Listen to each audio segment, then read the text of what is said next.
जय हिंद। हम लोग का पड़ोसी मित्र चाइना जो है वो भारत के साथ खिलवाड़ कर रहा था, वो बड़ा उड़ रहा था लेकिन उसी के साथ खेला हो गया। अब इसको समझते हैं क्या क्या खेला हुआ। 1959 में चाइना ने तिब्बत पर कब्जा कर लिया, ठीक है, इसका नाम है तिब्बत। इसके बाद ये कहता है कि तिब्बत एक हथेली है, इसके 5 उंगलियां हैं, 5 उंगलियों में उसने एक उंगली कब्जा कर लिया, जिसका नाम रखा उसने, जो मतलब अक्साई चीन को उसने क्या कर लिया, कब्जा कर लिया, कह रहे कि ये तो हमारा ही होगा यहाँ पर। उसके अलावा ये कहता है कि नेपाल भी इसी का है, सिक्किम भी इसका है, भूटान भी इसका है, अरुणाचल प्रदेश भी इसका है, तो सब इसका। कहता है हथेली है वो तिब्बत और ये उसकी 5 उंगलियां। ये 5 उंगली के चक्कर में वो सबसे ज्यादा भिड़ा है किसके ऊपर, अरुणाचल प्रदेश को। अरुणाचल प्रदेश को वो कहता है कि ये दक्षिणी तिब्बत है, यानी तिब्बत का दक्षिणी भाग। सजरा तुम्हारा खुद का तिब्बत नहीं है, कब्जा किया था, अब यहाँ पर कहता है दक्षिणी तिब्बत है। तो अरुणाचल प्रदेश ये रहा हम लोग का सबसे पूर्वी राज्य अरुणाचल प्रदेश। यहाँ सबसे पहले सूर्योदय होता था, इसे उगते सूरज का देश का राज्य कहा जाता है भारत में। अरुणाचल प्रदेश का पुराना नाम नेफा था, ये एग्जाम में क्वेश्चन पूछेगा। नॉर्थ ईस्ट फ्रंटियर एजेंसी कहते हैं। यहाँ 3 सबसे प्रमुख पर्वत है, डापला, मिसमी और पटकोई। डापला, मिसमी और पटकोई, कई तो पर्वत है सब यहाँ पर। यहाँ पे अबीर और डाफला पहाड़ियाँ चाय के लिए फेमस है। अरुणाचल प्रदेश क्या कहता है कि यहाँ की तवांग घाटी यहाँ बहुत फेमस है। यहाँ पर अरुणाचल प्रदेश में इसके 15 शहरों का उसने नाम बदल दिया, गांव का नाम बदल के चाइनीज भाषा में रख दिया। ये उसकी एक स्ट्रेटजी रही है, मनोवैज्ञानिक दबाव बनाएगा इस तरह से, कल अलग अलग तरह से। खैर इसका बहुत ज्यादा कोई इफेक्ट पड़ने वाले नहीं है, किसी का नाम कुछ भी रख देने से नहीं हो सकता है। आकाश नाम का लड़का भी धरती पे ठोकर खा सकता है, तो नाम से कोई फर्क नहीं पड़ता है। बस हम लोग के लिए सबसे बड़ा प्लस पॉइंट होता है ये नॉर्थ ईस्ट वाले लोग होते हैं ना, बड़ा हमारे साथ देशभक्त होते हैं। भारत ने ऐसी कोई लड़ाई नहीं लड़ी जिसमें इन गोरखाओं ने साथ नहीं दिया हम लोग का। और हम लोग के लिए क्या है कि हम लोग इनके साथ कभी कभी सौतेला व्यवहार करने लगते हैं। देखिए हमारे यहाँ कोई भी योजना बनेगी, हाईवे बनेगा, दिल्ली, मुंबई, गुजरात इस साइड तक में बनेगा, मॉल बनेंगे, स्टेडियम बनेगा, क्रिकेट बनेगा, प्रधानमंत्री का दौरा होगा, जो भी होगा हम लोग इधर की ओर ज्यादा करते हैं। साउथ इंडिया की ओर भी ठीक ठाक डेवलपमेंट करते हैं, इधर बाढ़ के भरोसे छोड़ देते हैं नेचुरल वगैरह पे। फिर भी ये लोग इतनी देशभक्ति दिखाते हैं, सैल्यूट है इन लोगों को, नॉर्थ ईस्ट वाले लोग को। इन लोग डट के कहते हैं कि हम चाइनीज है ही नहीं है, हम लोग क्या है, इंडियन है। जबकि इंडिया यहाँ, चाइना यहाँ से बहुत ज्यादा लुभावने वादे करता है। ये गांव बसा देता है चाइना, वहाँ बिजली पानी हर चीज देता है, कहता है आ जाओ। लेकिन यहाँ के लोगों को सैल्यूट, कहते हैं कि भैया हम जहाँ हैं वहीं सही है, झोपड़ी है मेरा लेकिन भारत में हम रहेंगे। तो ये 15 शहरों का ये नाम बदलने की कोशिश कर रहा है चाइना है। इसके अलावा यहाँ पर गलवान घाटी में वो फंस गया है पहाड़ी के नीचे। भारतीय सेना आ गई है ऊपर, वो आ गया है नीचे। अब उसको समझ में नहीं आ रहा है करे तो क्या करे, क्योंकि पहाड़ी पे हमेशा एडवांटेज मिलता है। ये देखिए ये जम्मू कश्मीर हो गया और ये लद्दाख का एरिया हो गया। लद्दाख के इस एरिया के पास है गलवान घाटी। अब गलवान घाटी यहाँ पर है, ये वाला एरिया है आपका गलवान घाटी। इसके ऊपर में चाइना घिर गया है, क्योंकि यहाँ पर सबसे ऊंचा एयरपोर्ट भारत का दौलत बेग ओल्डी यहाँ का सबसे मतलब स्ट्रेटेजिक लोकेशन पे एयरफोर्स का एयरबेस है। और यहाँ अक्साई, यहाँ पे सियाचिन ग्लेशियर है। तो ऊपर से तो हम लोग इसको घेर लिए हैं और नीचे से भी ये घिर गया है।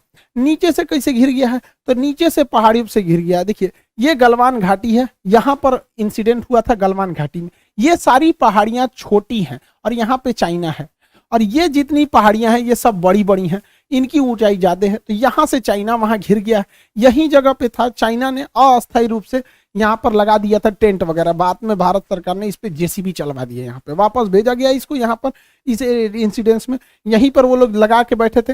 और 15 जून 2020 को हमारे कर्नल संतोष बाबू के नेतृत्व में यहाँ से जब आर्मी गई थी तो हमारे जवान यहीं पर शहीद हुए थे यहाँ पे। और ये पहाड़ी नीचे है और भारत के पास ये है। चाइना क्या कर रहा था ना, इस एरिया में घुसपैठ करने की कोशिश कर रहा था। भारत ने उसको अच्छा से जवाब दिया।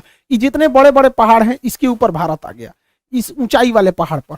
अब चाइना बेचारा इधर घिर गया और ये है भारत के बड़े बड़े पहाड़ी एरिया, ये पूरे बड़े बड़े। उसको लग रहा था कि वो यहाँ पर कब्जा कर पाएगा, इस झील पर, पैंगसो लेक पर। उस झील पे तो कब्जा किया नहीं किया, जबकि उसके पास से ये मांगर झील चल गया, ये वाला, यहाँ पे नीचे वाला मांगर पहाड़ी के पास क्या ये स्पांगर झील अब चाइना के हाथ से चला गया है, क्योंकि यहाँ भारतीय सेना पहुंच गई है और चाइना इस एरिया में खड़ा है। इसके सामने समस्या ये है कि ये सारी पहाड़ियां नीचे और चाइना की फौज जो है वो इस पैंगसो लेक के झील के उस साइड में है, और ये भारत ने पूरे पहाड़ियों पे इधर से कब्जा कर लिया है। अब युद्ध की स्थिति में भारत ऊंचाई पे है, चुशूल के सेक्टर से ऊंचाई पे, और ये फिंगर का एरिया है जिसे आप लोग सुनते होंगे, फिंगर 4 को लेके विवाद था। अब ये यहाँ पे चाइना, उसका भारत का कहना है कि तुम 8 फिंगर के पीछे जाओ, चाइना कह रहा है कि हम 8 से ज्यादा हम फिंगर 4 पे रहेंगे, यहाँ पे रहेंगे। तो जब ये यहाँ पे कब्जा करना चालू किया तो भारत ने ना इधर से सब कब्जा कर लिया ये पूरा। अब बेचारे वो फंस गए हैं सब, क्या करें, सब तो कह रहा है ठीक है हम चले जाएंगे, तो कहते जाना है जाओ या तो मत जाओ, ये तो हम लोग हाइट पे ही हैं यहाँ पे। उसके लिए सरदर्द बना, अब वहां पे पुल बनाने के लिए सोच रहा है। भारत ने कई सारे मेन पॉइंट पर कब्जा कर रखा है। यहाँ पे चाइनीज है सब। यहाँ की सबसे बड़ी की देखिए चुसूल सेक्टर, चुसूल हो गया यहाँ पर, हेलमेट माउंटेन हो गया, ब्लैक टॉप हो गया यहाँ पर, और मांगोर लेक हो गया, मांगोर पहाड़ियां, ये चारों पर भारत ने कब्जा कर लिया।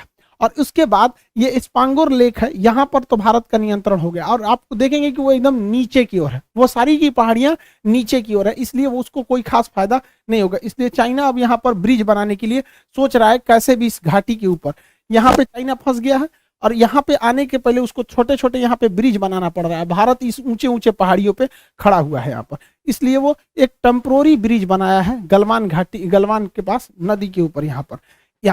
यहाँ पे छोटा सा ये हॉर्नट फोर्ट के पास छोटा सा ब्रिज बना रहा है टेम्पोररी, क्योंकि अगर ये ब्रिज नहीं बनाएगा तो इसके सैनिक ऐसे ही पिटाएंगे। देखिए हमारे कमांडर साहब, देखिए किस तरह कर्नल साहब थूर रहे हैं इसको, फिर बाद में इसको वीडियो बनाना पड़ेगा। इस नीचे वाले एरिया में उसको कुछ नहीं कर पाएगा। वहां पर कभी भी पहाड़ पर हाइट का फायदा होता है। ये ब्लैक टॉप हो गया, ये चुसूल सेक्टर हो गया, ये सब एरिया से भारत को काफी ज्यादा फायदा होगा। और यहाँ से सड़कें भी प्रॉपर बना ली गई है भारत द्वारा, आप देखेंगे तो इसमें प्रॉपर ढंग से सड़क बना ली गई है। और यहाँ पर भारत ने अपना बेस भी बना के रखा है, जो सैन्य अड्डा है उसको भी बना के रखा गया है। तो ये भारत के लिए काफी प्लस पॉइंट साबित हो जाएगा यहाँ पर, इसीलिए चाइना को डर लगता है। ये आईटीबीपी का है, आप देखिए अंतरिक्ष से भी दिख रहा है आईटीबीपी यहाँ लिखा हुआ है भारत का यहाँ पर वो। तो ये चाइना के लिए बहुत बड़ा टेंशन की बात है कि हमेशा जहां पर नहीं भारत का रोड वगैरह नहीं थे, वहां इतनी अच्छी भारत ने सड़कें कैसे बना ली, ये दूर से आपको नहीं समझ में आ रहा होगा यहाँ पर। और ये एरिया में है, और ये झील है यहाँ पे। सोच रहा तुम कहाँ से आओगे यहाँ पे, झील के पास से भारत रोक ही देगा यहाँ। लेकिन चीन की जो सेना है यहाँ, उसके पब्लिक है, उसको तो लग गया कि ये तो चीन का प्रोपोगेंडा है। इसके लिए वो अपने सोशल मीडिया के माध्यम से प्रचार करना चाह रहा था। उसने क्या किया कि अपना तिरंगा तो उसका है नहीं, ये लाल झंडा लेके लहराता है, और यहाँ चाइनीज भाषा में कुछ लिखा है जिसका मतलब होता है कि हम अपनी 1 इंच भी जमीन नहीं छोड़ेंगे यहाँ पर। ये कर दिया दिखाने के लिए कि ये गलवान घाटी में किया गया। हालांकि ये चाइनीज साइड में जो गलवान है जहां पे उसने कब्जा किया वो भी हम ही लोग का है। ऐसा हम नहीं कह सकते कि चाइना का हम लोग का नहीं है, लेकिन 1962 से ही चाइना के कंट्रोल में वहां ये झंडा को लहराया था। तो भारत ने ये झंडा, और भारत में लगा लोगों की कि इधर लगाया, बाद में पता चला कि वो इंडिया वाले एरिया में नहीं है। तो उसके बदले में भारतीय जो जवान थे वो पूरी तरह गलवान घाटी में घुस के यहाँ पर गलवान में और तिरंगा झंडा को लहराए पूरे गलवान में अच्छे से। तो चाइना, भारत ने तो अच्छा जवाब दिया, लेकिन चाइना ने जो किया उसमें एक गड़बड़ हो गया। चाइना खेला खेल फोटो के नाम पर, लेकिन इसमें हो गया खेला। खेला क्या हो गया कि जो फोटो उसने रिलीज किया ना, वो चाइना के टिकटॉकर थे सब, ये उसके सैनिक नहीं है सब। देखिए ये सब चाइना के टिकटॉकर है सब। भारत में तो सब टिकटॉकर में चल गया सब दुकान नाचने, ना तो खूब नाचता था सब टिकटॉक पे आके। ये सब टिकटॉकर है सब, इसको झूठे वर्दी पहना भेज दिया फोटो खिंचवा के कि हम अपनी एक भी जमीन नहीं देंगे। अब टिकटॉकर सब तो अपने हाईलाइट होता है सब, कुछ पहन के नाचने लगता है सब। तो ये सब हाईलाइट था, तो चाइना के लोग पहचान गए कि रे ससुरा नहीं तू कह रहा है कि हम 1 इंच जमीन नहीं दे। टिकटॉकर साड़ी पहन के घूमने वाला सब, ये सब क्या करेगा सब वहां पे। अब चाइना के सोशल मीडिया पे बवाल हो गया। अब चाइना की कम्युनिस्ट पार्टी ने कहा कि कोई भी सेना पे अगर सवाल उठाता है तो उसको जेल भेज दीजिए। वाह रे भैया वाह, जेल चल गया सब, जिसने भी सवाल पूछा जेल चला गया चाइना के अंदर में। चाइना में सोशल मीडिया, आप इंटरनेशनल सोशल मीडिया यूज नहीं कर सकते, बल्कि चाइनीज वर्जन यूज करेंगे। यूट्यूब को यूकू कहता है चाइना वहां पर, गूगल को बाइडू कहता है, फेसबुक को वीचैट, तो ये ज्यादा फेमस है वहां पे वीचैट, और यूकू फेमस है वहां पे। ट्विटर जो होता है वहां पे वीवू कहलाता है ट्विटर। तो चाइना ये सारे साइट पे जहां भी चाइना के पोल खुल रहे थे, चाइना ने वहां से इन सारे लोगों को जेल भेजवा दिया। अब चाइना ने एक नया डिजाइन लाया, कहा कि बहुत बेइज्जती हो गया।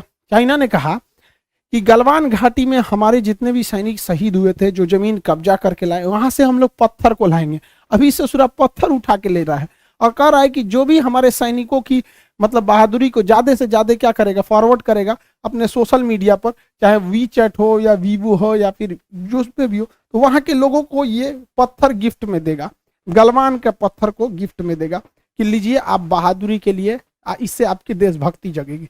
तो ये तो वो मनोवैज्ञानिक खेल खेल रहा है चाइना। भारत सरकार को भी इसका जवाब अच्छे से देना पड़ेगा। कैसे कि चीन जो है उसकी सबसे दुखती नस जो है वो तिब्बत है। तिब्बत पे 1959 में कब्जा किया था। तिब्बत के लोग बहुत ही पेट्रोटिज्म होते हैं, उनमें अंदर में पाया जाता है, बहुत देशभक्ति होती है, लेकिन चीन की सेना के आगे नहीं टिक पाते। लेकिन ये उनके लिए घातक हो जाएगा। भारत सरकार को भी क्या करना चाहिए, जो भी तिब्बत के लोग हैं उनको बढ़ावा देने के लिए बोध गया में जहां महात्मा बुद्ध को ज्ञान की प्राप्ति हुई थी, बोधि वृक्ष, उसके पत्तों को खूब अच्छा से लेमिनेशन करा के दलाई लामा के थ्रू दिलाना चाहिए, ताकि इनके अंदर अपनी एक स्वतंत्र देश की भावना जीवित रहे। अगर स्वतंत्र देश की भावना जीवित रहेगी तो आज नहीं तो कल ये पलट देंगे।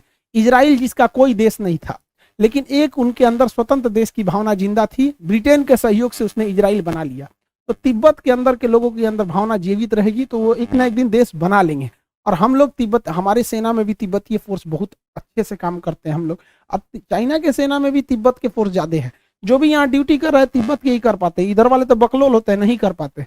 तो ये चीज हम करेंगे तो तिब्बतियों के बाद एक अपनी देश प्रेम की भावना बची रहेगी। और एक कितना बेहतरीन है, हम लोग ने तो सजा के रखा है बौद्धि वृक्ष को, और इसका महत्व भी है। बौद्ध धर्म में इससे ज्यादा पवित्र चीज कुछ है ही नहीं है। इसके पत्तों को खूब अच्छे से सजो के रखना चाहिए। तुम पत्थर बांटो, हम पत्ते बांटते हैं, नहीं तो फिर चाइना ने मनोवैज्ञानिक लड़ाइयों में हमसे, हमारे ऊपर दबाव बनाता है। आई होप आप इनके खेला कैसे हो गया समझ गए होंगे।